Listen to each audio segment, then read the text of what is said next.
Story 1. The Reaper. It was 11 p.m. when we opened the park gates to the private party of only 40 people.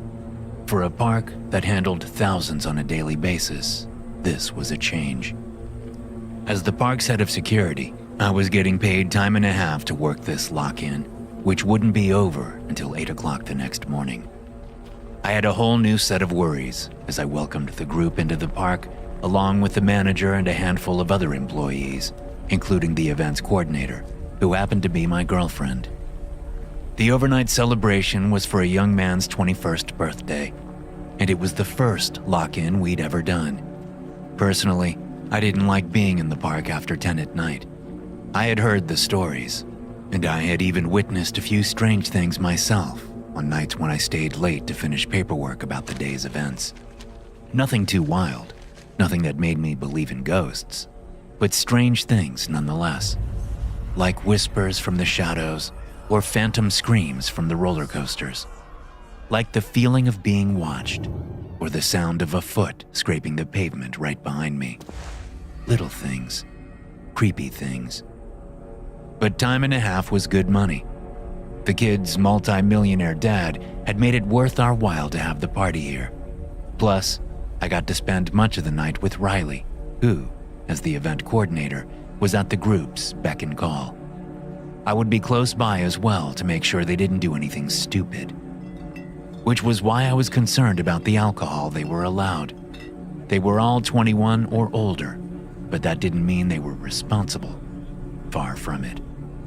It was my job to be the bad guy, to watch out for overt intoxication or dangerous behavior, to shut it down if I saw it.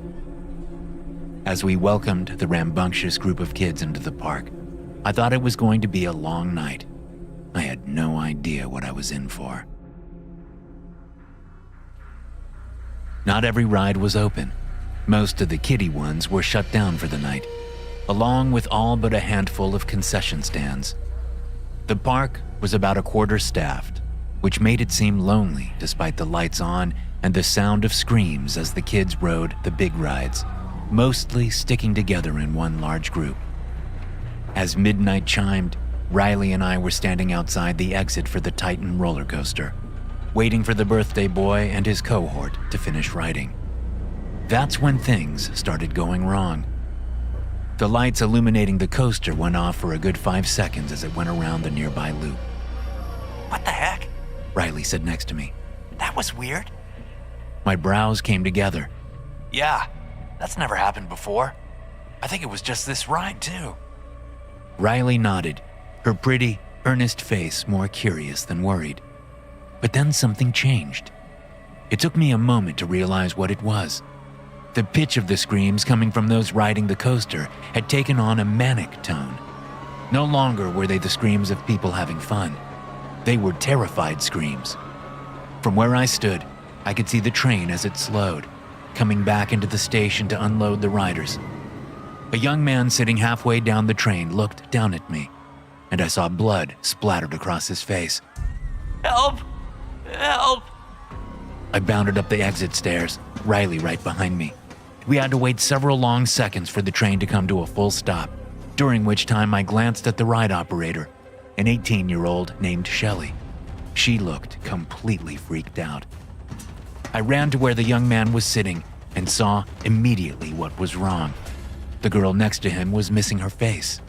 Where there had once been fresh, freckled skin still decades away from wrinkles, there was now nothing but a gory mess of facial muscles and exposed tendons.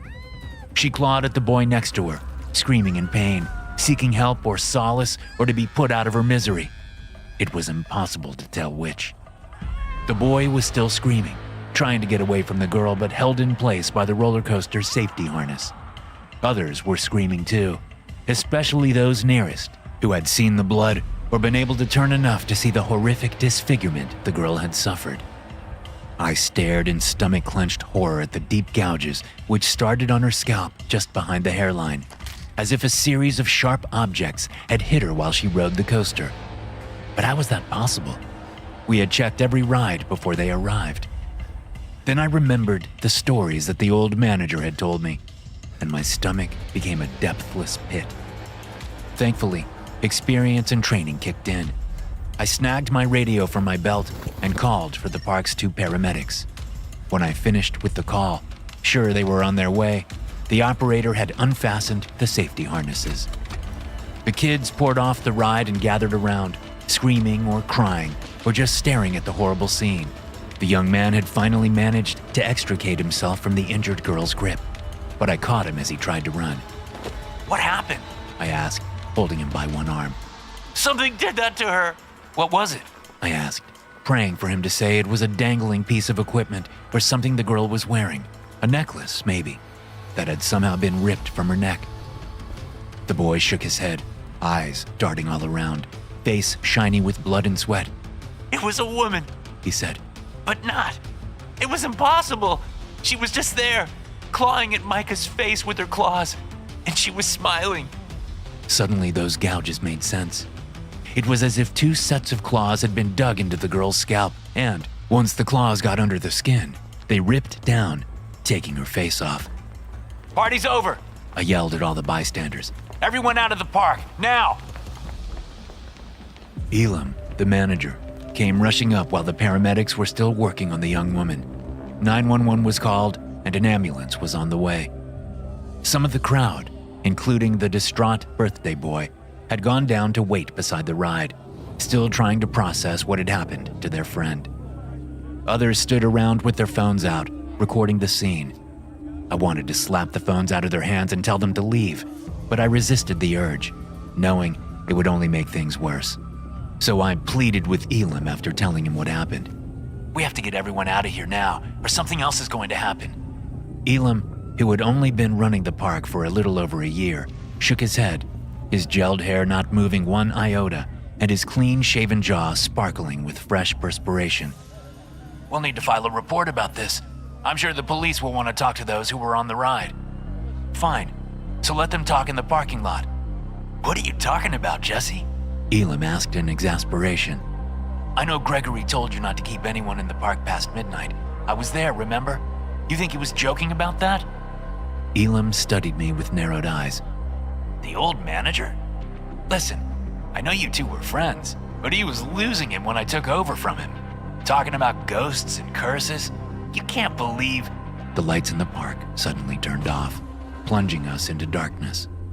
Before I could get my mini flashlight off my belt, a savage scream pierced the night air.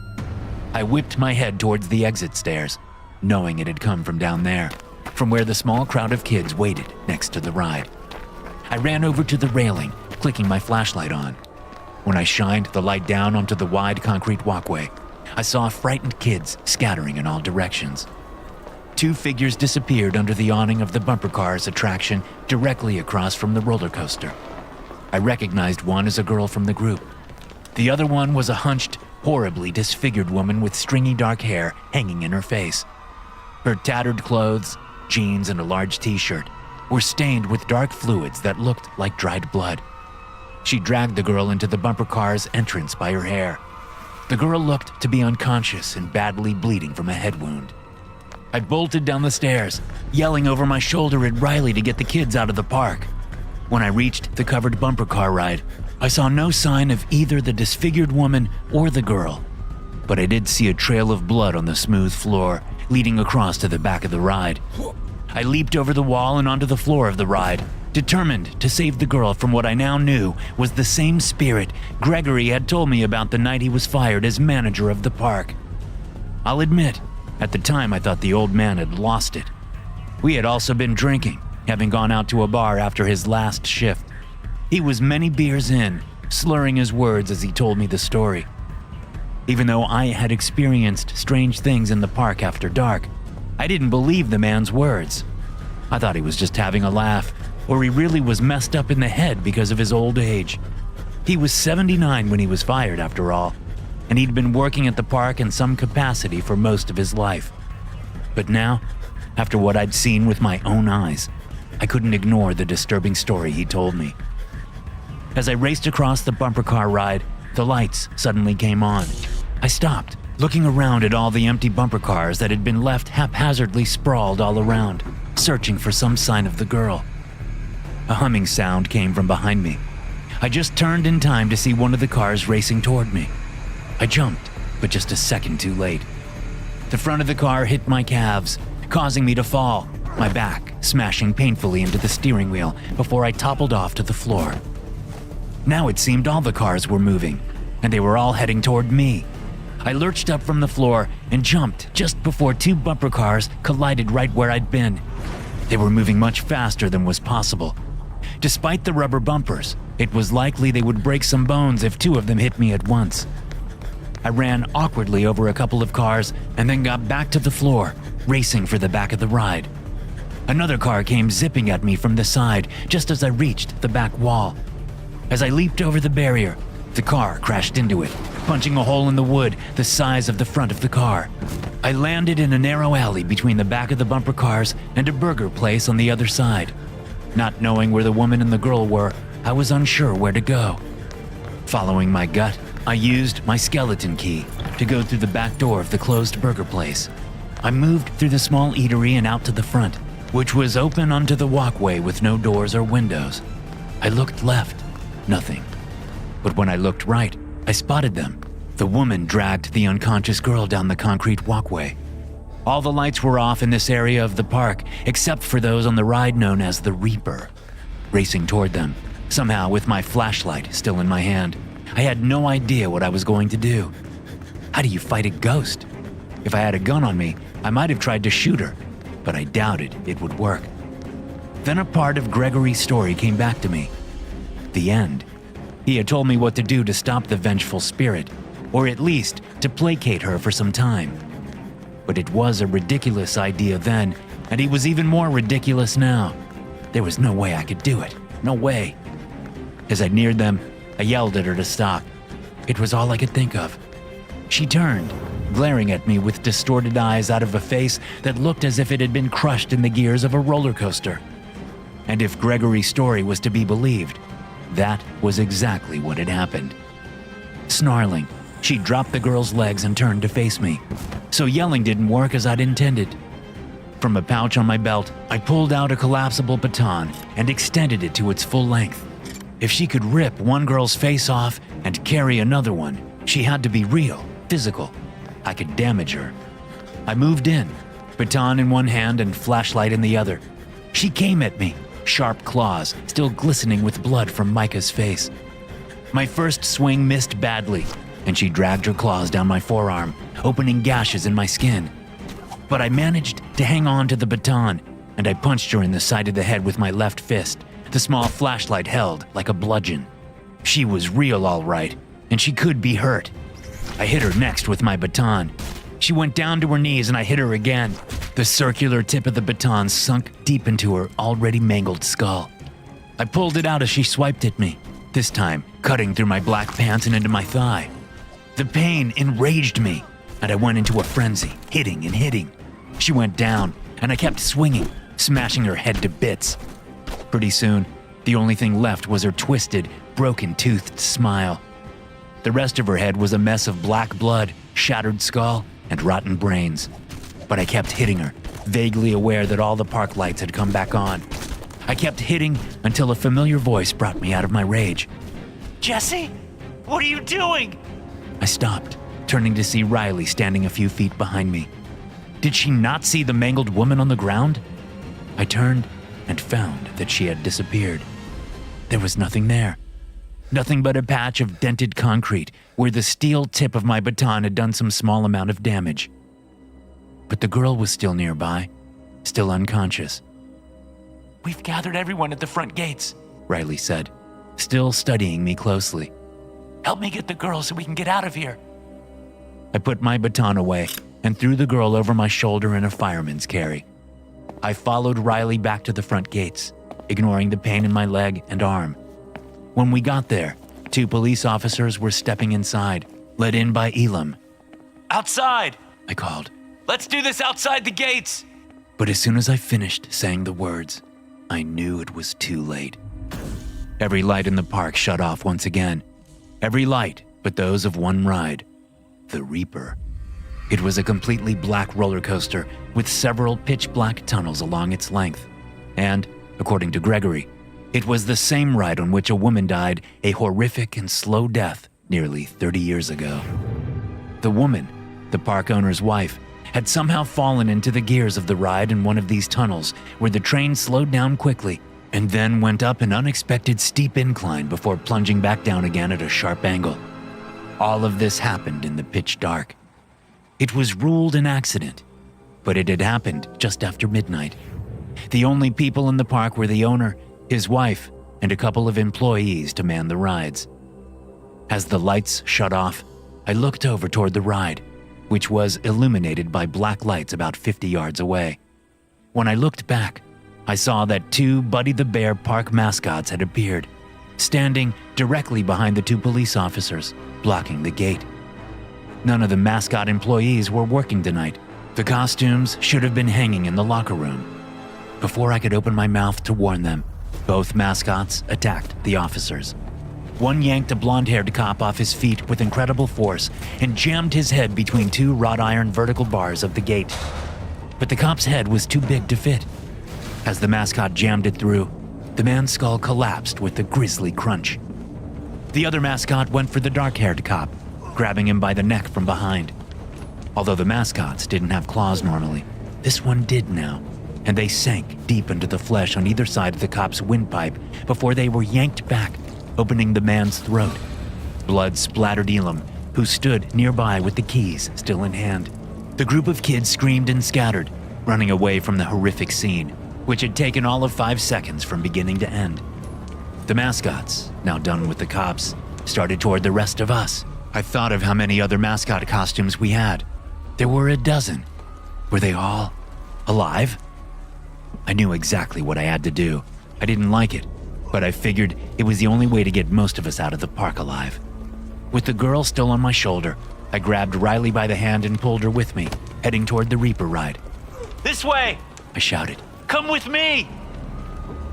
10 of the terrified, half-drunk kids heeded my advice and followed us, along with a half-dozen park employees who knew and trusted me. We rushed up to the Reaper and told everyone to get into the ride's black train. Jesse, what the hell are you doing? Riley asked. How is this? Just trust me! I shouted. Trust me, this will work. It has to work. They're coming! One of the kids screamed, pointing at 2 new mascots, Timmy the Turtle and Rascal the Raccoon, coming toward the ride. About half of us jumped on board. They were mostly park employees. I made sure the front 2 seats stayed empty. I grabbed one boy I knew well and told him to start the ride and then run for it. He agreed readily enough. It was a small mercy. I got the unconscious girl loaded into a seat and then took the one next to her. Okay, start it up! I shouted, hoping no one would notice that I hadn't fastened the girl's harness properly. The kid did as I asked, starting the ride and then running for his life down the express lane entrance and away from the approaching mascots. The train pulled from the loading bay. It was a surreal experience, riding a roller coaster with a bunch of other people, but not hearing a single happy exclamation from any of them. Instead, over the sound of the ride, I heard occasional whimpers or sobs. When we reached the longest dark tunnel of the ride and started up the incline, pulled by a chain that hooked to the underside of the train, I did what I had to do. The sound was horrific as the gears mutilated the young woman's body, the crunching of bones and squelching of organs rupturing. They were sounds I will never forget. When the ride ended, we pulled into the station to see that the rest of the lights in the park had come back on. But, more importantly, the 2 mascot costumes were lying lifeless and empty on the station floor. Riley, who had been sitting a few rows behind me on the ride, came up and reached for my hands. When she saw that the girl was gone from the front seat of the ride, she stopped short. She looked into my eyes, and I met her gaze. I had done what I had to do. I'd saved her life, among dozens of others. This was clear as we moved through the park, gathering everyone up again. There were no more attacks, no more strange happenings. But Riley could never look at me the same again. 2 weeks later, she ended things between us. I can't say I was happy about that, but it was a small price to pay. If I had to do it over again, I would. But the threat isn't over. I only appeased the spirit with the sacrifice.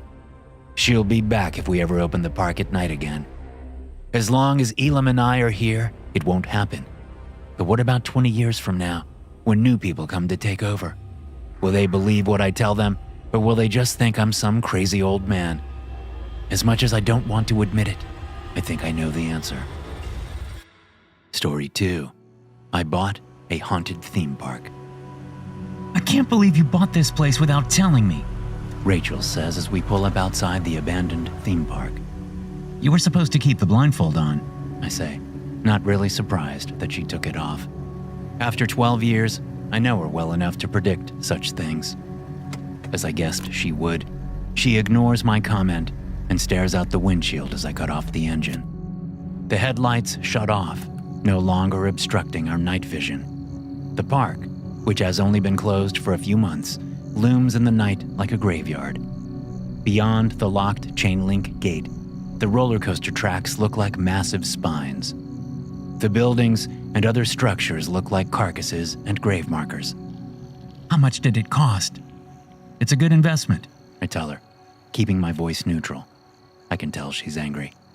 How much? Remember how I've been saving money for an investment of my choosing? We discussed this before. I don't see the problem. Do you need more money or something? Rachel scoffs. I just wish you had told me, that's all. Then it wouldn't have been a surprise. I thought you would be pleased. I bought us a haunted theme park. Rachel rolls her eyes. Come on, you don't believe that stuff. I don't, but you do. That's part of why I got it. I figure we can play to that strength. With all your expertise in the world of ghosts and goblins, we can make this the premier haunted park in the country. After we fix those issues that caused all those horrible deaths, of course. You know I don't believe like that, she says. It's just kind of fun, you know? And it makes me feel better about death, knowing there's an afterlife. I know, babe. Rachel reaches over and takes my hand, looking intently at me through the gloomy interior of the truck. You're serious? You want to do this together? I nod. Headlights appear behind us, illuminating the cab. But I have another surprise for you. Right on time. Come on. As I get out of the vehicle, I see Rachel look at the approaching SUV. I see the moment she recognizes the Ford. Her beautiful face changes from a look of heartfelt appreciation to one of barely contained fear. Then the headlights shift away, and her face is plunged into darkness. When I get a good look at her again, she's outside the truck, standing beside Mark's SUV, and her face is back under control. She smiles kindly at Mark as she gets out of the vehicle. Holy shit, you really did it, didn't you? Mark says, rushing around to pull me into a hug. I hug him back. I sure did. You crazy bastard. When we separate, my stepbrother and my wife share an awkward one-armed hug and a few muttered words of greeting. Well, I say, pulling out the keys to the locked gate. Shall we? As far as theme parks go, this one is on the smaller side. If it was any bigger, I wouldn't have been able to afford it.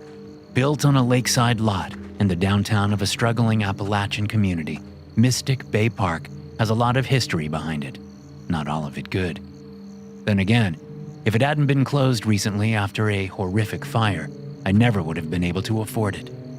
So I count myself lucky as I walk past the box office and start down the central aisle of the park. Rachel walks a few steps behind me and to my right, while Mark does the same on my left. Don't the lights work? Rachel asks, a little fear in her voice. It's so dark. I have an appointment to get the power turned back on Monday, but you're welcome to use the flashlight on your phone. 2 pools of weak light come on, one after the other, as both my guests heed my suggestion. Concession stands, souvenir shops, and face-painting stations line the thoroughfare before it opens wider to reveal a big roller coaster on the right and a Ferris wheel on the left. I remember spending my summer days here as a kid. It only took 4 or 5 hours to ride all the big rides, but there were other, smaller attractions to check out. I got to know the place really well way back when. That was before my parents divorced, before my mom remarried Mark's dad, giving me the brother I always wanted. We soon moved 50 miles away to live with Mark and his dad, so my summers were no longer spent at Mystic Bay Park. I had Mark to play with after that, but the park always had a special place in my heart. Now, all the little nooks and crannies come back to me, I spot a narrow alley that runs between a restroom and a cafe, Oh, let's go this way. I say, angling toward the dark alley without waiting for an answer. Can't we do this during the day? Rachel asks. I turn around. Come on, let's just explore it a little bit. If I remember correctly, this comes out right next to the fright house. If there are ghosts hanging around here, I bet we'll find them there. Besides, there's going to be a bunch of construction and repairs going on during the day. Now's our chance. Rachel looks to Mark for support, but he smiles and shrugs. My wife rolls her eyes. Fine, just half an hour, but please tell me we're not going to where that awful fire happened. All those poor people. No, that's on the other side of the park. Besides, they got that all cleaned up. Nothing there but an empty dirt field now. No evidence there was a fire. Still, it gives me the creeps. I resume walking, slipping into the narrow alley. I promise we won't go near it. They both come forward and squeeze one by one into the alley. I rush ahead, excited, only stopping when I hear Rachel cry out behind me. What? Did you hear that? I didn't hear anything. I did, Mark says. It sounded like something was scratching on the other side of this wall. Mark pats the restroom wall to his left. That's right, Rachel says. something big and frantic. I shake my head. Probably just some rodents or a cat or something. Come on. After passing through the long alley, we come out on another thoroughfare.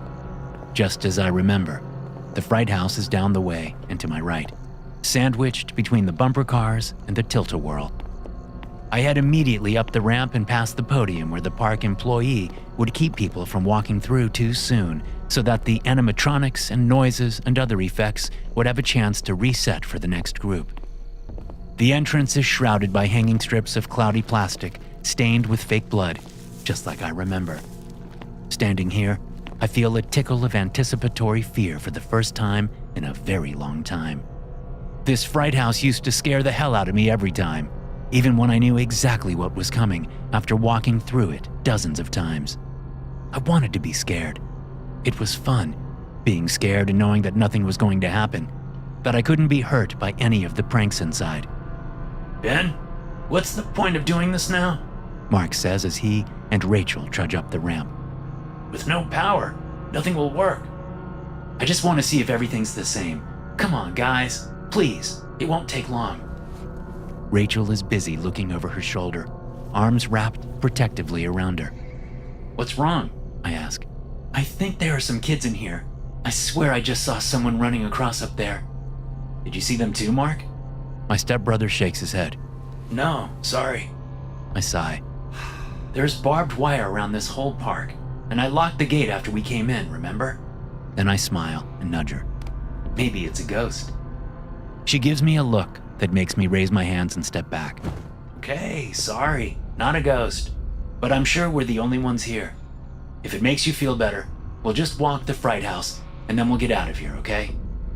Okay, Rachel says absently, peering over her shoulder again. Great. I pull out my phone and turn on its flashlight so I can see where I'm walking in the fright house. After pushing through the strips of plastic, I find myself in a room with a bunch of dolls everywhere, all of them staring at me. There's a doorway on the other side, but to get to it, I'll have to go around a rather large and creepy-looking doll sitting in a rocking chair in the middle of the room. I remember that whenever you walk around the chair, it suddenly starts moving and a scream sounds from speakers overhead. That's bad enough, but when you get to the doorway on the other side, all the doll heads suddenly whip toward you. I smile at the memory. Very creepy. But, of course, nothing happens this time as we make our way through. The next room is clown-themed, and the one after that is littered with a maze of coffins on the floor that you have to walk past. God, I'm so glad the power is off right now, Rachel says as she makes her way through the coffins. A loud thud sounds from behind us, maybe coming from the clown room. We all turn that way, holding our breath. A coffin lid near Rachel twitches, jumping up a few inches and falling back down. Rachel shrieks and rushes away from it, wrapping her arms around Mark for protection.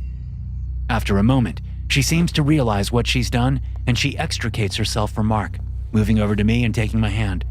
See, she says, there's kids in here. They're messing with us. With my heart thudding in my chest, I say, Who's in there? there's no answer from the coffin. Let's just go. Rachel says, trying to pull me deeper into the fright house. Yeah, but back the way we came is quicker. We both look to Mark, who stands near the coffin. My stepbrother seems like he's trying to keep a brave face, but I can tell he's scared. You mind opening it, Mark? I ask. I think they open up onto hydraulics underneath, so there's probably a way to get under there from outside. Mark swallows hard in the dark, his flashlight beam fixed on the coffin. Yeah, sure. Probably just kids. He eases over to the coffin and then looks back at us. Rachel's hand tightens on mine. Mark slowly extends his free hand forward and bangs hard on the top of the coffin, maybe trying to scare the kid he thinks is down there. Then he uses the same hand to yank the coffin lid open, jumping back a little as he does. When nothing comes rushing out at him, he eases back over and looks into the casket. He shines his light on a simple hydraulic column draped in black fabric. Then he leans farther down, looking to the right of the column. Yeah, there is a hole through the floor here, He says. It's... A severely burned arm shoots up through the hole and grabs Mark by the shirt, yanking him off balance and into the hole. He drops his phone and manages to get his hands onto the edge of the coffin, preventing himself from being pulled entirely into the hole. His muffled shouts fill my ears as he convulses, clearly trying to pull himself back up. Help him! Rachel shouts, shoving me toward him. I rush over and drop my phone onto the floor. I grab Mark by his belt and the back of his shirt and pull him out. He sits back on his knees on the floor, and I move around to get a better look at him. As soon as I see his face, I gasp and step back, my phone crunching underfoot. His face is a bloody mess of ripped flesh and gouged eyeballs. A gash on the side of his neck spits blood in time with his heartbeat. Behind me, Rachel screams. Mark opens his mouth to say something, the wrecked remains of one eye finding my face, but nothing comes out. Nothing but blood. He topples over and goes still. The wound that was spitting blood slows to a trickle as his heart fails. Another thud comes from the clown room. I step back once and then twice. Rachel screams at me to run, so that's what I do. I turn around and run deeper into the fright house with Rachel at my side. After the coffin room is a witch-themed room. We get through it without incident, but the thudding sound follows us, getting closer and more frequent. After the witch room, we pass through a butcher-themed room, but as we step foot into the next area, we freeze. The only light we have is from Rachel's phone. Mine is back on the floor next to Mark's body. Her flashlight illuminates a modest swath of the wide room, which is populated entirely by human-shaped figures shrouded in white or black sheets. Probably 30 or more figures with no clear path through them. This wasn't here when I was a kid. This room was a zombie graveyard with animatronic hands that would shoot out of graves as you passed. My heart goes wild in my chest, and all I can think about is the blood spitting out of Mark's wound before fading to a trickle. Another thud sounds behind us. Whatever it is getting closer. Rachel directs the flashlight down, illuminating 2 boot-clad feet at the base of the nearest shrouded figure. Then she shifts it again, seeing more feet and similar boots. Not every figure has boots visible. Some of the shrouds are long enough that we can't see anything. Rachel's hand tenses on my arm, and I suddenly become aware of heavy breathing behind us, on the other side of the strips of black cloth that serve as the door. Rachel pulls me forward, no doubt driven by sheer terror, thinking of nothing but running away from whoever or whatever is behind us. But as soon as we're 10 yards into the forest of shrouded figures, half a dozen of them move. Some of them simply twitch violently, while others dash toward us. Rachel screams and tries to whip her flashlight beam in every direction at once. Her nails dig into my forearm as she pulls me along. 2 black shrouded figures angle toward us, knocking over other figures as they come, cutting off our escape path. We whip around and move back the other way, but the flashlight beam illuminates a badly burned man who lurches toward us, scorched skin swinging from where it hangs off him in strips. Rachel claws her way around so she's behind me, trying to put my body between our approaching attackers and her, but they've got every angle covered. Stop them! She screams in my ear. I crouch, raising my fists, ready to attack. 3 figures come up to us, knocking mannequins out of the way to clear an area on the floor. They stop out of striking distance, surrounding us. Now, I can see that the two shrouded figures are wearing what are closer to robes than sheets, complete with baggy sleeves and black gloves. Rachel whimpers behind me, but I straighten up and drop my fists, and she lets me pull away from her as I turn around. In the light from her phone, I can see the confusion on her face. Then I take a step back toward the burned man. The confusion deepens. I take another step, and another. The confusion starts to shift, a hint of betrayal coming into her expression. Then, as the three figures start toward her, completely ignoring me, grim understanding comes to her. She knows, but that knowledge won't save her. The three figures produce knives as they close in. At the very last moment, rage enters Rachel's face.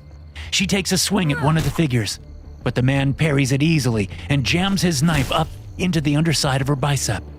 This time, she doesn't scream, not right away. As the first man rips his knife out of her arm, severing muscles and tendons and veins, the other two plunge their knives into her. Now she screams. As she goes to the floor, these three men stab her to death just like I hired them to do. Then she dies, and her noises die with her. When it's done, the four of us stand around her dead body, which is only illuminated by the flashlight beam coming from Rachel's phone, still clutched in one lifeless hand. The two shrouded men pull their black hoods off, which feature see-through mesh at the eyes. I don't know these men's names, and that's fine. The man in the prosthetics speaks first. So what? They were sleeping together? That's what I figured too. Another one says, looking at me. Is that right? Your wife was cheating on you? Sighing, I turn to leave. Clean it up before morning. Sure thing, boss. The man in prosthetics says in a mocking tone. When I get to the doorway to the butcher room, I step behind a shrouded mannequin and reach into my back waistband, where I have a compact handgun and a concealed carry holster. Swiftly, I pull the handgun out, take 2 steps back toward the 3 men, aim, and fire. I empty the magazine, which holds 13 rounds. With 1 in the chamber, that makes 14. Once I put them all down, which only takes 6 rounds, I fire wildly to make it look like I was scared for my life when I gunned my attackers down. I walk over to them, grab one of their knives, and stab myself in the abdomen, right where I researched so I wouldn't hit anything major. Then I sliced into the underside of my forearm 5 times. Defensive wounds, they call them. That should do it. Next, I grab Rachel's phone and psych myself up to call 911. If I play this right, I'll get away scot-free. If I don't, I'll go to prison for a long time. Either way, it will have been worth it to kill those 2 backstabbing assholes. Story 3. The Murder Mascot. As I lowered the lumberjack head into place over my own, I had a moment of claustrophobic panic that made a cold sweat break out all over my body. It was uncharacteristic for me. I never had a problem with enclosed spaces, and I'd spent many days playing a mascot at a different amusement park. I'd been recruited for this job, which paid well above average rates. So I had packed my dog up and my meager belongings and moved out here to the Pacific Northwest. But in those first moments in the new costume, an implacable dread settled on me, and I felt an urge to rip the mascot head off and throw it in the trash. I focused on my breathing and looked through the curved mesh smile of the lumberjack's mouth, which served as my viewport from the costume. Mac the lumberjack was the park's main mascot. His cartoonish face, smiling and bearded, was on all the marketing materials and billboards. The park was even lumberjack themed, with log rides, wooden roller coasters, axe-throwing attractions, and furry forest creature plushies to be won at the various games. I knew I was in the big leagues. I couldn't mess this up. Not on my first day as Mac. The park was about to open, and my job was to make people laugh and smile, to take pictures, and wield my cartoon-like axe in anything but a threatening manner. There were several fake tree stations around the park where I would set up when I wasn't wandering around silently greeting people. At these stations, I would hand my fake axe off to kids and urge them to cut down these fake trees. With a remote I carried in a pouch in the costume, I could cause these foam trees to fall after a few chops from the kids. They loved it, and it made their parents smile without fail. It's just nerves, I told myself. A flash of horrific images rushed through my head like a whirlwind, causing me to stumble and sit down hard on the locker room bench. They were anything but clear images, So fast, they all blurred together in my mind's eye.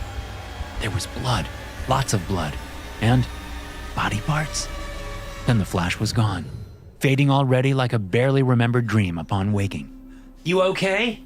I turned to look in their direction, but I wasn't quite used to the costume yet, so I couldn't see them. I had to turn my shoulders to turn my lumberjack head, which I did after a moment. It was Bobby, the kid working as Bucky the Beaver, Mac the lumberjack's nemesis. He was new to the mascot world, so I'd been giving him pointers while we did a little training together. I'm good. I said loudly so my voice carried outside the costume. No problem. Bobby was dressed in the beaver costume, minus the head. He'd apparently been in here for a while, getting dressed, and I hadn't even noticed him. He came over and reached one plush hand out. I took it, and he helped me off the bench. Good luck out there, he said. You too. Remember to take breaks and drink lots of water. It's supposed to be hot out there today. Bobby smiled. Thanks, I will. The locker room clock said it was almost opening time. I headed outside, vague memories of blood and severed body parts clouding the back of my mind. I stepped into the dark bedroom and stared at my sleeping wife lying on her side in the bed. The smooth finish of the axe handle felt cool in my hands as I moved toward her. Her auburn hair had fallen over half her plump face. She breathed steadily through her nose. It was a noise I had once cherished, but now it only made me grip the axe tighter in anger. No, it wasn't me who had cherished that noise. It was this body. Sometimes the two were difficult to keep separate. I turned my head, still staring at the woman. Why should she be allowed to breathe, to live so happily, so carefree? I didn't say she could. I gave no permission for this person to exist. And if I had no say in the birth of billions of putrid people into the world, I certainly had a say in how long they stayed. As I raised the axe over my head and aimed at the curve of the woman's neck, I smiled. A wave of anticipatory ecstasy rolled through me, causing me to shiver with pleasure. I swung the axe down. Blood splattered my face. The woman's eyes shot open and she turned onto her back as I raised the tool for another swing. She opened her mouth to scream, the gash in her neck like a matching bloody mouth. Before she could make a sound, I smashed her face in with the axe. A violent shiver rocked me. I momentarily left this body, my thoughts, my control, shrouded by a cloud of euphoria. When I came back to myself, I had stumbled against the bedroom wall. Only moments had passed in that euphoric state, and it wasn't long enough. I needed more. A small sound from down the hall reminded me that this body had made little copies of itself with the dead woman in the bed. Axe held in both hands, I headed out of the bedroom, seeing two boys of about 6 and 7 standing sleepy-eyed in the hallway. Blood dripped from the axe with a soft clock-like ticking.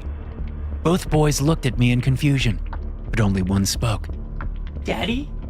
I started forward, raising the axe. The stupid kids didn't move, didn't run. I chose the larger of the two and swung the axe down. The blade bounced off his head, doing no damage at all because it was made of foam. I was no longer in that hallway and that house I'd never been in, with kids I'd never seen before. I didn't have a wife. I didn't have any kids. What the fuck, asshole? A man shouted. As I came back to myself, I realized I was still in the park, still working, wearing the lumberjack costume. A pair of children, a boy and a girl, stood in front of me. The boy, who I had just hit in the head with my foam axe, was starting to cry. His father raced forward, fury turning his face lobster red. He shoved me and I fell to the ground. You fucking hit my kid! The man shouted, standing over me. Behind him, his wife raced forward and gathered the two children protectively to her bosom. I had nothing to say. My mind was still reeling from the hallucination, the vision, whatever it was. I recalled the very real feeling of swinging the axe down into the woman's neck and then her face, and the amazingly intense feeling that came after. My stomach revolted at the memory. I turned my head and vomited a mixture of Gatorade and tuna sandwich into the mascot head. I want to talk to your manager, the man was shouting, still standing over me. now! I was sitting in the locker room, the vomit-smelling mascot head drying on the bench next to me, when Bobby came in and took off his beaver head. Dude, what happened? Did you get fired? I shook my head. No. Tony and Mr. Olson managed to calm them down by refunding the cost of their passes and offering them a bunch of free food and drinks. But I got a good reaming. And I deserved it too. I heard you hit a kid with your axe. Is that true? I leaned forward, elbows on knees, and dropped my head. I don't even know what I was thinking. It was like I was somewhere else. I think I need to see a doctor. I think something's really wrong with my head. I saw... What did you see? Something in Bobby's voice prompted me to raise my head and look at him. He'd taken a seat next to me on the bench on the other side of Mac's head. I don't know. Something crazy. Bobby's sweat-streaked face had paled as he studied me. What? I asked. What's wrong? The kid swallowed, his prominent Adam's apple bobbing. Do you know what happened to the last guy who wore that costume? I shook my head. No. I moved here from California, remember? Ever wonder why the job pays so well? Or why they couldn't get one of the park employees to do it? I shrugged. I just thought someone had seen my act at Magic Mountain and liked what they saw. Bobby shook his head. No one wants to wear that costume. Not after what happened to the last guy. What happened? I asked, stomach clenching. Bobby paused, licking his lips. He killed his whole family. With an axe. He'd only been working here for like 2 weeks when it happened. The world seemed to shimmer sickeningly around me. Was it possible? No fucking way. Bullshit, I said. But I hadn't told anyone what I'd seen in my hallucination. So how could he know? I swear. And the guy before that? What? Did he kill his whole family too? No, Bobby said. Tony burst into the locker room and marched up to us. Bobby, get your ass back out there. And you! He pointed one thick finger at me. You're coming with me to apologize to those people. Get out of the costume.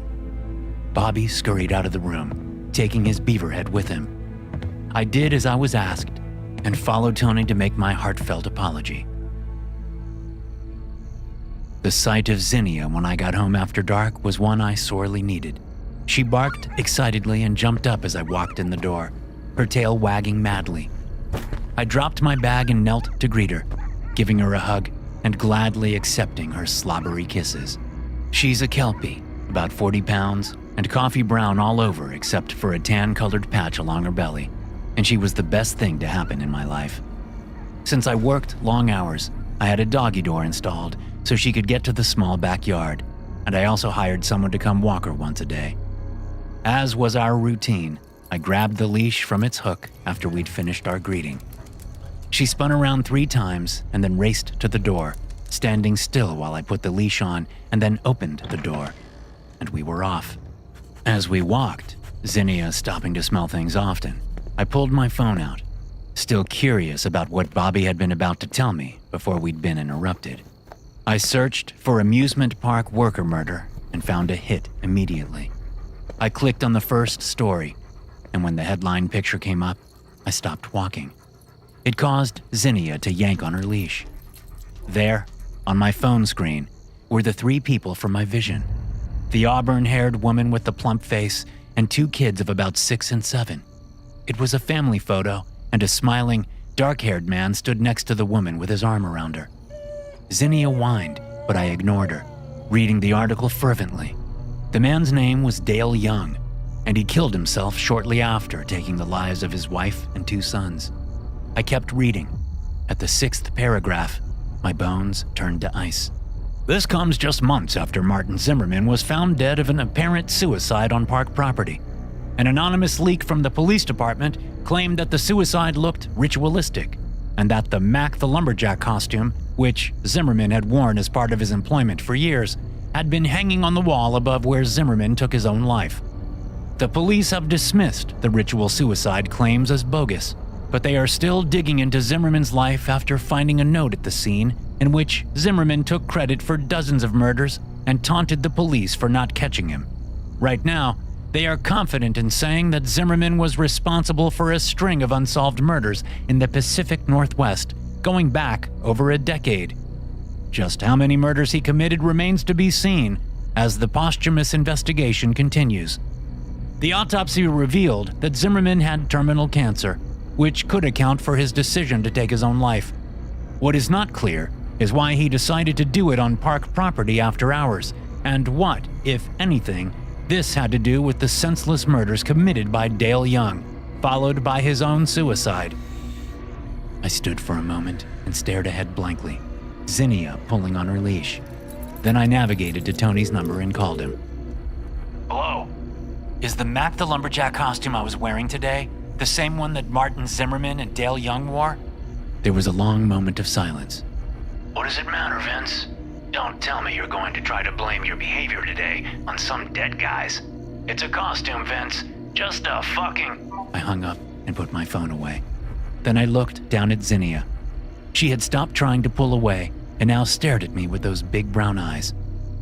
Want to go for a ride? She opened her mouth and wagged her tail. It was as close to a yes as I was going to get. When I got to the locker room, the park was dark and silent. It had taken some talking to get past security, even though I'd showed him my employee badge and said I just forgot something and needed to grab it. If the dog takes a shit in there, you better clean it up, the bald guard said as I walked into the park. I half-turned and patted my backpack, which contained lighter fluid and a lighter to burn the goddamn costume. I will. Got doggy bags and stuff in here. Least it's not a fucking duffel bag, the guard murmured. I didn't know what that meant and wasn't about to wait around to find out. I had hurried in, with Zinnia trotting beside me on her leash. Now, we were moving into the locker room and to the large locker where I had left the costume. I opened the door and found the locker empty. No Mac. Bunched in the bottom of the locker was a black duffel bag I'd never seen before. I recalled the guard's murmured words. Before I could make any sense of the bag, Zinnia barked once, and I turned to see Mac the Lumberjack standing about 10 feet away, at the end of the row of lockers. The mascot had an axe in hand, but it wasn't the big foam one that went with the costume. It was a real one. Mac lurched toward me, whipping the axe up. Zinnia snarled and barked, but I pulled her away as I backpedaled, afraid she'd get hurt. The blade swished through the air in front of my face. The mascot kept coming, moving faster than should have been possible. I turned and ran with Zinnia at my side. I pulled open the door and ran out, shouting as I headed toward the employee's only gate I'd come through. As we neared the gate, I looked over my shoulder, seeing no evidence of Mac. Ahead, the guard emerged from his hut, looking perplexed. He walked toward me as I slowed to catch my breath. What's all the screaming about? A large figure came out from the shadows between two nearby buildings and rushed up behind the guard. Behind you! Mac swung the axe and cleaved the security guard's head down the middle with one swipe. The guy convulsed, standing with the blade still in his skull. Then Mac pulled it out with the wet squelch, and the man fell to the ground. Zinnia snarled and raced forward, yanking the leash from my hand. No! I screamed, racing after her. Mac swung the axe at her, but I threw myself forward, grabbing the handle as I crashed into him, keeping him from killing my dog. She bit his leg, but all she got was material, and the mascot didn't seem to care. He didn't go down like I hoped, and I bounced off, losing my grip on the axe and then falling onto my back. The mascot pivoted and raised the axe, aiming for my head. Before he could swing it down, Zinnia was there, leaping up and sinking her teeth into one burly arm. A pained shout came from inside the head, and I realized there was a man in there. It wasn't just some crazy serial killer spirit puppeting the mascot. Someone was in there, and he could be hurt. With his free hand, he finished the swing, but it had been interrupted by Zinnia, giving me just enough time to move. The axe blade struck me in the side of my arm, slicing into my flesh. The pain was intense, but I still managed to grab the axe and yank it out of the mascot's oversized hands. Fighting back the pain, I got to my feet, reversed the axe, and swung it as hard as I could into Mac the Lumberjack's head, knowing the foam would cushion some of the impact. The mascot went down, and the head toppled off, revealing my boss, Tony. I suddenly remembered someone mentioning that because everyone else refused. He had donned the costume for a couple of weeks until I moved into town to take over. He was unconscious, and I moved quickly to get him out of the costume. I grabbed a pair of flex cuffs from the dead security guard's belt and secured Tony's hands behind his back. Then I pulled out the lighter fluid and doused the costume right where it lay on the concrete. Using a match from the box I had brought, I lit the costume on fire. The flames were eager, eating at the flannel shirt and the overalls and the fake leather boots that were all just one thing, one costume that had been worn by a serial killer. Zinnia and I stood and watched as the costume burned. A crazed cry issued from behind me. I turned to see Tony on his feet, rushing toward me. No! He screamed madly. No! Zinnia barked, and I started to run, but it soon became clear that he wasn't running at me. He threw himself onto the burning costume, his hands still bound behind his back. Screaming, he rolled on it, trying to put the flames out with his body. It didn't work. Instead, he caught fire. As his skin blackened and his screams faded to wet gurgles, he continued to try to put the flames out, but it was no use. I stood, mesmerized for a long time before snapping out of it and running into the locker room to where I'd seen a fire extinguisher. I came back out and sprayed the yellow-white powder all over the man and the mascot, putting the fire out. Still, there was no doubt in my mind that it was too late for Tony. It had probably been too late even before he had jumped onto the fire. The important part was that the costume would never be worn again. I set the extinguisher aside, pulled out my phone, and called 911. Then I sat next to my dog and waited for the authorities to arrive. As I put a hand on Zinnia to pet her, a flash of horrific images rushed through my head like a hurricane. My head swam with disgust, but a certain part of me reveled in them, recalling the intoxicating ecstasy I'd felt during the all-too-real hallucination. Then the feeling was gone, along with the images. I sat with my hand on my dog, staring at her. She turned and looked at me, and I swear, she winked. To hear more stories like this, be sure to hit subscribe and turn notifications on. I'll see you in the next one.